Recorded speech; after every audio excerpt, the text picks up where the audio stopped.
देखिए बेटा, तो ये हमने इमोशनल ईएमएफ में देख लिया बेटा कि कैसे वर्क डन जीरो निकल के आता है। ठीक है।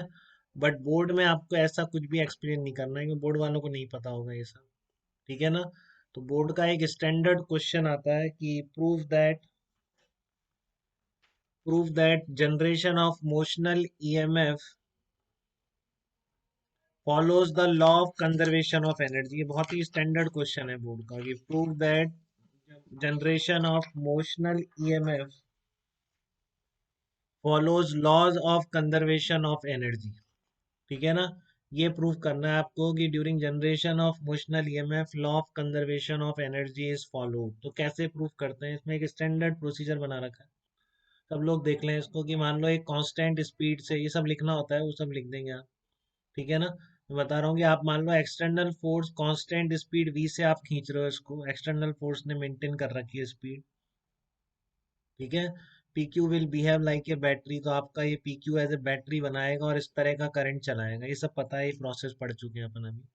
ठीक है ना। तो मोशनल ईएमएफ यही है कि बैटरी चलती है वेलोसिटी से तो बैटरी बन जाती है, और एक करंट उस लूप में मेंटेन रहता है।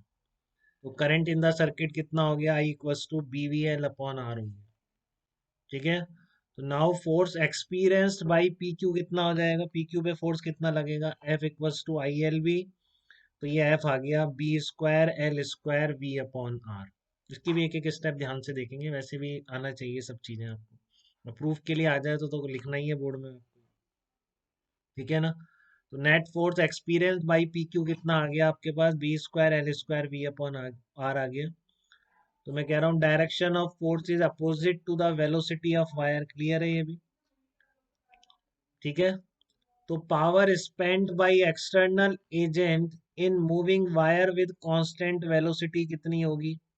अब ये फोर्स लग रहा है, आप कह रहे हो कि नहीं एक्सटर्नल एजेंट ने स्पीड मेंटेन रख रखी है, तो जितना इस फोर्स का वर्क डन होगा उतना ही उसका भी तो वर्क डन होना चाहिए ना। ठीक है ना।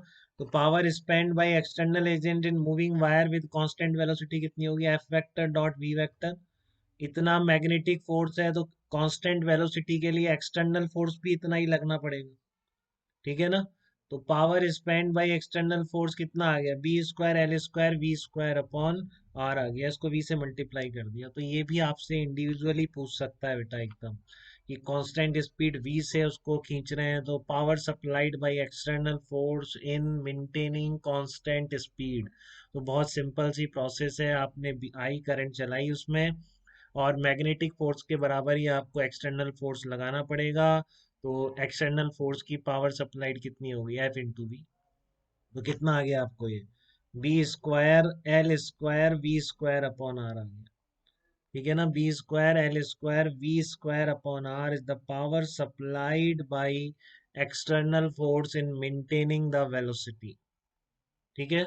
Now electrical power dissipated as heat कितनी होगी। अब देखो मैग्नेटिक फोर्स का वर्क है नहीं, एक एक्सटर्नल फोर्स है, तो एक्सटर्नल फोर्स की पावर सप्लाइड अगर आपकी रेट ऑफ हीट प्रोड्यूस के बराबर आ गई तो आपका एनर्जी कंजर्वेशन प्रिंसिपल प्रूफ हो जाएगा।